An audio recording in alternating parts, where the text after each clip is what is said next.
Hello. मैं doctor Geetanjali Chandrakar रक्षा विभाग से अंतर्गत कौटिल्य की छोटा सा व्याख्यान देना चाहती हूँ।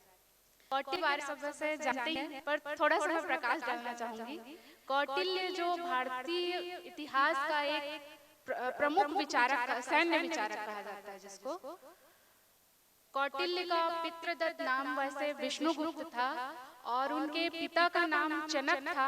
इस वजह से उनको चाणक्य भी बोला गया। ठीक है, लेकिन कौटिल्य का जन्म कहाँ हुआ है, ये एक मतलब शोध का विषय कहा जा सकता है कि अलग अलग लेखकों ने उसको अलग अलग तरह से कहा है। किसी ने कहा है कि वो तक्षशिला में उनका जन्म हुआ था, किसी ने कहा है कि वो दक्षिण भारत में तमिलनाडु में उनका जन्म हुआ था। ये कहना चाहिए कि अभी तक प्रॉपर रूप से ज्ञात नहीं हो पाया कि वो कहाँ से उनका जन्म हुआ था, लेकिन उनको माना जाता है कि तक्षशिला का वो निवासी था, क्योंकि जब सिकंदर का आक्रमण हुआ 326 ईसा पूर्व में, तब वो तक्षशिला विश्वविद्यालय में अध्यापन का कार्य करता था। सिकंदर के आक्रमण के बाद में सिकंदर के आक्रमण के बाद में भारत जो है फिर से विखंडित हो गया था। ऐसा कोई शक्तिशाली सत्ता नहीं रह गई थी कि भारतवर्ष को एक छत्र के नीचे ला सके। तो कौटिल्य ने फिर से जनता में जागरूकता भरना तथा सामाजिक चेतना जगाना और वापस से भारतीय शासन को किसी कुलीन क्षत्रियों के हाथ में देना उसने दृढ़ निश्चय किया इसके लिए, और वो अपने कार्य में उसका आगे प्रयास किया। तो उसका मुख्य उद्देश्य वैसे देखा जाए तो दो ही था, विदेशी शक्तियों को भारत से उखाड़ फेंकना, विदेशी शक्तियों को भारत से उखाड़ फेंकना, और दूसरा देश का शासन कुलीन क्षत्रियों के हाथ में। मैं कौटिल्य के जन्म के बारे में थोड़ा सा और बताना चाहूंगी। उनका जन्म वैसे माना जाता है 370 बीसी में, और उनकी मृत्यु मानी जाती है 283 बीसी में।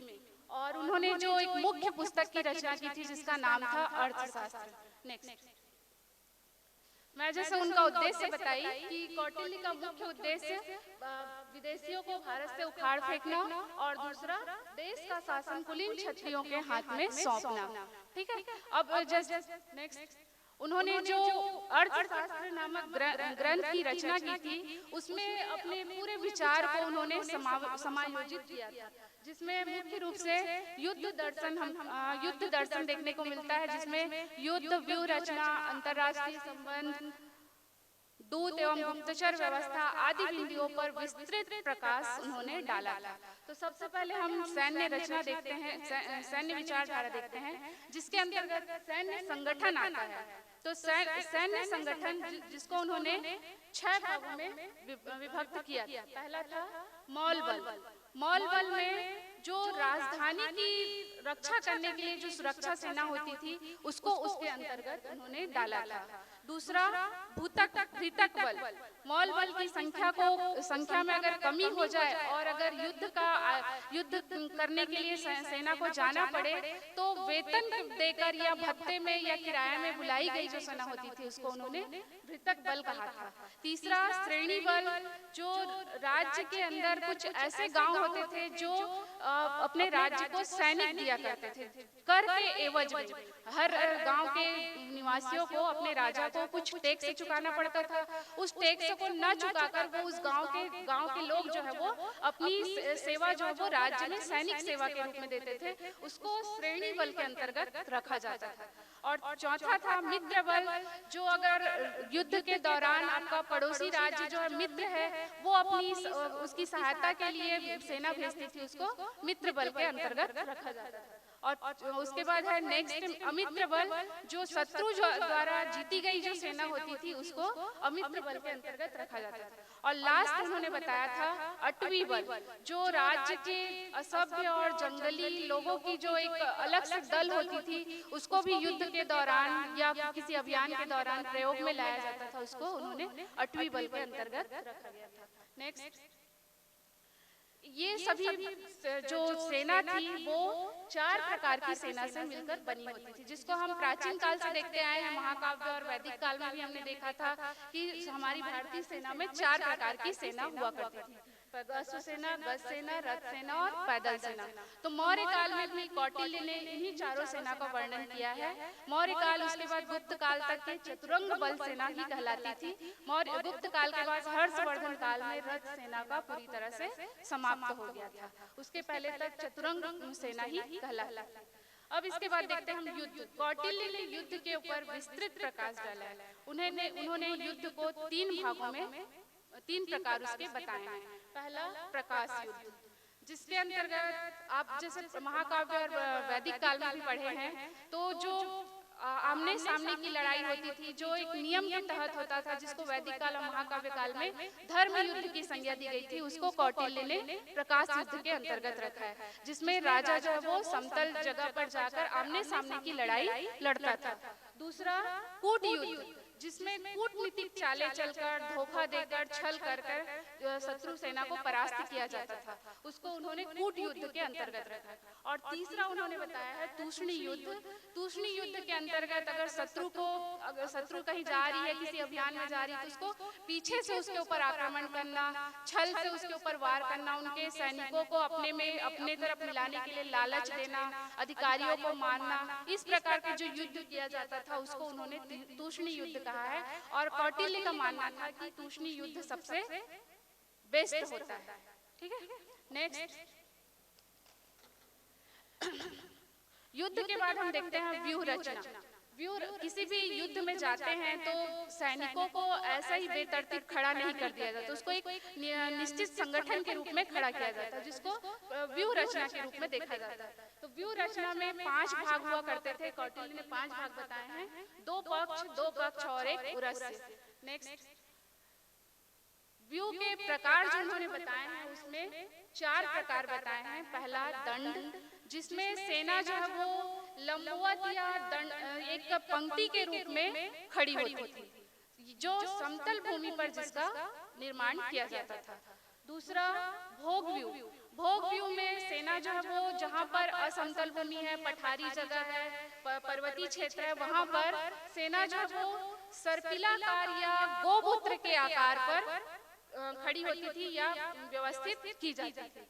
तीसरा मंडल व्यू, ये भी समतल भूमि पर इसका उपयोग किया जाता था। अगर आपको संभावना है कि शत्रु किसी भी दिशा से आपके ऊपर प्रहार कर सकती है, तो इसके लिए मंडलाकार, मंडल से ही आपको ज्ञात होता है कि मंडलाकार या चक्र के आकार में सेना जो है वो व्यवस्थित की जाती थी। और लास्ट असंहत व्यू, जिसमें हमको कहीं पठारी क्षेत्र या पर्वतीय क्षेत्र, उबड़ खाबड़ क्षेत्रों पर जहाँ पर सेना को समतल जगह न मिल पाता था, वहाँ पर सेना को टुकड़ियों में, कुछ टुकड़ियों में व्यवस्थित किया जाता था, उसको असंहत व्यू के अंतर्गत रखा जाता था। नेक्स्ट, इसके बाद कौटिल्य ने दुर्ग रचना का वर्णन किया है। दुर्ग रचना से मतलब है कि जो उस काल के राजा होते थे उनको अपनी किले का निर्माण किस प्रकार से कराना चाहिए। तो दुर्ग रचना में उन्होंने 4 प्रकार के दुर्ग का विशेष वर्णन किया है। पहला औदक दुर्ग, जिसमें ऐसे जगहों पर दुर्ग का निर्माण किया जाना चाहिए जहां पर चारों तरफ से प्राकृतिक रूप से जल स्थित हो, जैसे नदी या तालाब के किनारे बीच में टापू वाली जो जगह होती थी वहां पर दुर्गों का निर्माण कराना। दूसरा पर्वत दुर्ग, पर्वत से ज्ञात होता है हमें कि जो पर्वतीय क्षेत्र होते थे जहाँ पर गुफा होती थी, जहाँ बड़े बड़े चट्टान होते थे, उन चट्टानों को मिलाकर दुर्ग का निर्माण कराना, उसको पर्वत दुर्ग के अंतर्गत रखा है। तीसरा धावन दुर्ग, जो समतल जगह या मरुस्थल जगह जहाँ पर जल और घास जो नहीं होती थी जिस भूमि पर, वहाँ पर इसका निर्माण कराया जाता था। और चौथा था वन दुर्ग, जो चारों तरफ से दलदल या जंगली कांटेदार झाड़ियों के बीच में दुर्गों का निर्माण कराया गया था, उसको वन दुर्ग के अंतर्गत रखा गया। नेक्स्ट, अब देखिए कौटिल्य ने अंतरराज्य संबंध को बहुत विस्तृत उसका वर्णन किया है। हम आज वर्तमान राजनीति में भी देखते हैं कि किसी भी देश को अपने अन्य देशों से संबंध स्थापित करना है तो उसके साथ में एक मधुर संबंध भी होता है और एक संबंध जो है शत्रुतापूर्ण भी होती है। तो प्राचीन काल में भी अपने विदेश नीति को संचालित करने के लिए मौर्यकालीन सम्राट जो है वो विभिन्न देशों से उसके संबंध जो है वो मधुर थे, जिससे वो आयात निर्यात या अपने कहना चाहिए कि संबंध जो है वो बनाकर रखे हुए थे, जिसमें उनके संबंध सीरिया, मेसोपोटामिया, मलाया, जावा, सुमात्रा आदि राष्ट्रों के साथ बहुत मधुर संबंध थे। सिकंदर के आक्रमण के बाद यूनान से भी भारत का संबंध जो है वो मधुर हो गया था। सिकंदर जब भारत से वापस गया तो यहाँ की कुछ चीजें जो उसको पसंद आई थी वो यहाँ के राजाओं से अपने देश में मंगाया था, और अपने देश के कुछ अच्छे नस्ल के घोड़े जो है वो भारत पर भेजा थे, इसके प्रमाण मिलते हैं। नेक्स्ट, इसके बाद हम देखते हैं अंतरराज्य संबंध को संचालित करने के लिए हमारी विदेश नीति कैसी होनी चाहिए। तो विदेश नीति जो उन्होंने बताई थी उसमें 6 प्रकार की विदेश नीति का वर्णन मिलता है। पहला है संधि। संधि से ही समझ में आता है मेल या मित्रता। जिस हम पड़ोसी राज्य के साथ मित्रतापूर्ण संबंध रखते हैं उसको संधि नीति के अंतर्गत रखा जाता है।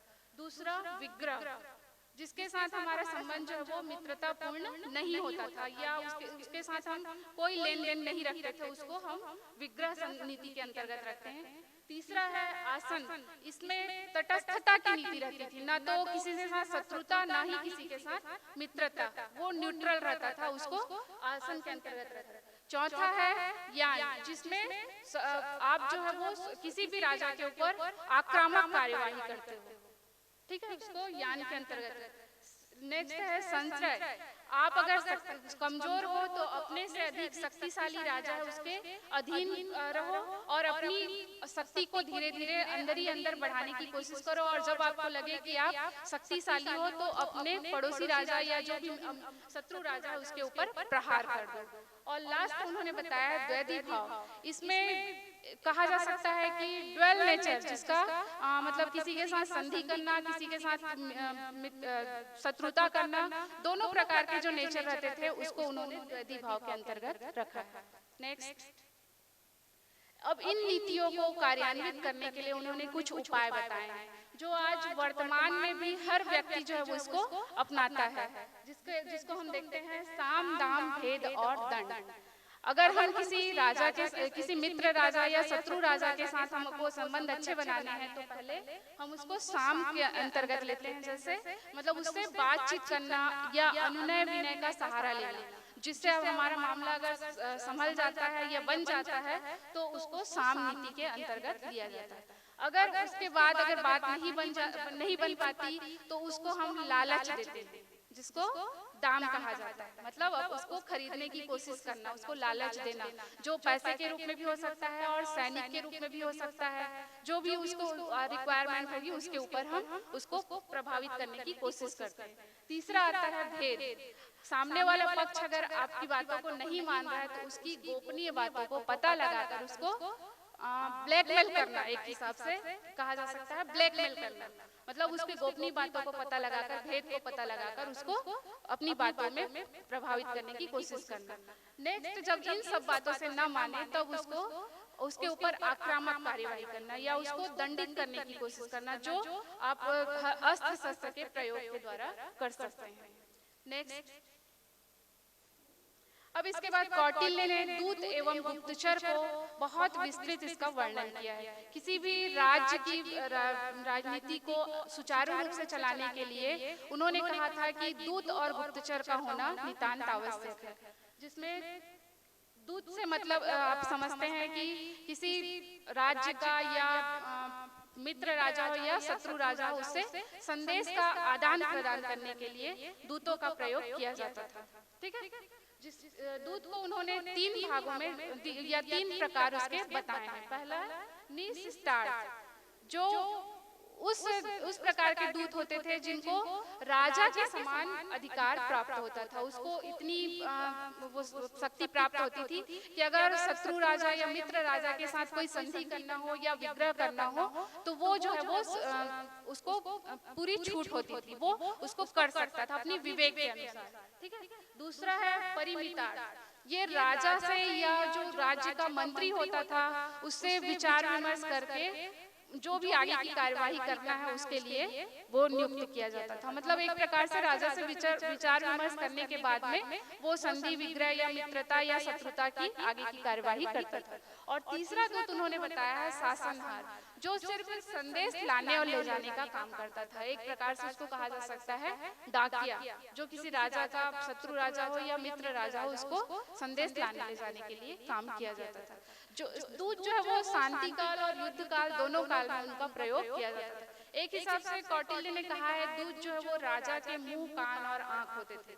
दूत जो बता देता था, जो कह देता था, जो दिखा देता था, वही राजा जो उसको मानता था। क्योंकि प्राचीन काल में हम आज के जैसे कम्युनिकेशन युग में जीते हैं वैसा प्राचीन काल में नहीं हुआ करता था, है ना। तो इसलिए दूत जो कहता था वही वो राजा उसको मानता था।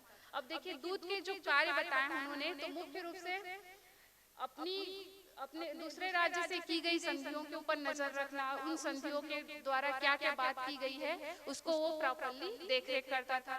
दूसरा, राजा और दूसरे राज्य के मध्य मधुर संबंध स्थापित करने की कोशिश करना। मतलब एक अगर कोई कम्युनिकेशन गैप है तो उन कोई भेदभाव उत्पन्न हो गया है तो उसको समाप्त करने की कोशिश करना।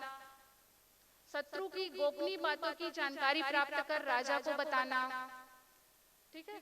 फिर राजा की कमजोरियों, अपने राजा की कमजोरियों का पता शत्रु को न लगने देना। ये आदर्श दूत का उन्होंने कर्तव्य बताया है, ठीक है। नेक्स्ट, इसके बाद देखते हैं हम नेक्स्ट गुप्तचर। गुप्तचर आज भी वर्तमान इसमें देखते हैं वर्तमान परिवेश में, तो हम हर देश जो वो अपना एक इंटेलिजेंस एजेंसी रखता है जो अपने देश के अंदर तथा विदेश में होने वाली घटनाओं का अपने बारे में या जो भी राज्य है उसके बारे में हमको गोपनीय जानकारी जो वो राजा को या मंत्री को या प्रधानमंत्री को देता है। तो प्राचीन काल में भी कौटिल्य ने गुप्तचर का विशेष महत्व बताया था, जो दोनों काल में काम आता था। शांति काल और युद्ध काल दोनों काल में इनका प्रयोग किया जाता था। इन्होंने गुप्तचर के दो प्रकार बताए हैं। पहला है संस्थाचर, जो अपने राज्य के अंदर ही रहकर गुप्तचरी का कार्य करते थे। इनको राज्य की ओर से पूरी सहायता दी जाती थी, राजा उसको अपनी देखरेख में उसकी नियुक्ति करवाता था और राज्य के विश्वसनीय व्यक्तियों की इसमें नियुक्ति की जाती थी। जिसके संस्थाचर के अंतर्गत उन्होंने 5 प्रकार बताए हैं। पहला है काप्टिक। काप्टिक के अंतर्गत उन व्यक्तियों की नियुक्ति होती थी जो गुरुकुल में या विद्यालय में अध्ययनरत छात्र होते थे। उनको बकायदा प्रशिक्षण दिया जाता था जो गुप्तचरी करते। अपने ही राज्य में वो अपना अध्ययन अध्यापन का कार्य करते हुए गुप्तचरी का कार्य भी किया करते थे। दूसरा, उदयस्थित, जो राज्य के कहना चाहिए राज्य में भ्रमण करने वाले साधु सन्यासी होते थे, जो गांव के बाहर या गांव के अंदर भी या नगर के अंदर भी जाकर भिक्षा मांगते और अपना ज्योतिष या मदारी का काम भी करते हुए गुप्तचरी का कार्य करते थे। उनको उदय स्थिति के अंतर्गत रखा है। तीसरा, गृहपति, जो राज्य के निर्धन किसान होते थे, गृहस्थ किसान होते थे, उनको भी प्रशिक्षण देकर गुप्तचरी का कार्य किया जाता था। जो अपना सामान्य दिनचर्या जीते हुए गुप्तचरी का कार्य करते, उनको अगर कोई गोपनीय बात पता चल जाती है अपने पक्ष में या शत्रु के पक्ष से, तो वो राजा को या मंत्री को, जो उस विभाग का मंत्री होता था, उसको जाकर बताया करता था। फिर है वैदेहक, ये व्यापारी के रूप में रहते हुए गुप्तचरी का कार्य करते थे। जैसे मतलब अपना दुकान खोल के बैठा है और उसको कोई गोपनीय बातें पता चलती तो वो राजा को जाकर उनको बताने का कार्य करता था। फिर लास्ट आता है तापस। सिर मुंडाए जटाधारी साधु सन्यासी के वेद में या नट तमाशा दिखाने वाले जो व्यक्ति होते थे उनको इस कार्य के लिए नियुक्त किया जाता था। उसको इस श्रेणी के अंतर्गत रखा जाता था जो गुप्तचरी का कार्य करते थे। नेक्स्ट, इसके बाद उन्होंने बताया है दूसरा प्रकार संचारचर, जो राज्य के बाहर शत्रु राज्य हो या मित्र राज्य हो उनके राज्य में जाकर गुप्तचरी का कार्य करते थे। उसमें उन्होंने 4 प्रकार बताए हैं। संतरी, जो राज्य के अनाथ बेसहारा लोग होते थे उनको प्रशिक्षित कर दूसरे राज्य में भेजा जाता था और वो गुप्तचरी का कार्य करते थे। साथ ही साथ वो मतलब गोपनीय बातों को पता लगाकर राजा तक पहुंचाते और उनको राज्य की ओर से पूरी सहायता दी जाती थी। एक हिसाब से कहा जाए कि वो राज्य की तरफ से नियुक्त व्यक्ति होता था। ठीक। दूसरा है तीक्ष्ण, जो राज्य के निर्धन और अपनी जीवन से निराश हो चुके व्यक्ति होते थे, जिनको अपने परिवार से या अपने आप से कोई उनको मतलब नहीं होता था, उनको बकायदा प्रशिक्षण देकर शत्रु राज्य में भेजा जाता था और वो मंत्रियों के और अधिकारियों के आसपास रहकर उनकी गोपनीय बातों का पता लगाकर अपने राजा को पहुंचाते थे। तीसरा है रसद। इस श्रेणी के अंतर्गत उन व्यक्तियों की नियुक्ति की जाती थी जो निर्दयी किस्म के होते थे, जो शत्रु राज्य में जाकर उनके अधिकारियों या मंत्रियों को जिस हत्या करवाना हो या अपहरण करवाना हो, इस प्रकार की जो क्रिया करवाना होता था, उसके अंतर्गत रसद श्रेणी के व्यक्तियों को रखा जाता था जो गुप्तचरी का कार्य करते थे। फिर लास्ट आता है भिक्षुकी। इसमें उन महिला गुप्तचरों की नियुक्ति की जाती थी जो शत्रु राज्य में जाकर मंत्री या अधिकारी या राजा के घर में सेवा करते हुए गुप्तचरी का कार्य, दासी के रूप में या सेविका के रूप में रहते हुए गुप्तचरी का कार्य किया करते थे। नेक्स्ट, इनका कार्य तो अपने राज्य के अधिकारियों व जनता में ऐसी भावना भरना कि वो अपने राज्य के लिए देशभक्ति के काम करे, शत्रु के गोपनीय तथा गुप्त बातों को पता लगाकर अपने राजा तक पहुंचाना उन्हें, और शत्रु राज्य जो अपने राज्य के बारे में कोई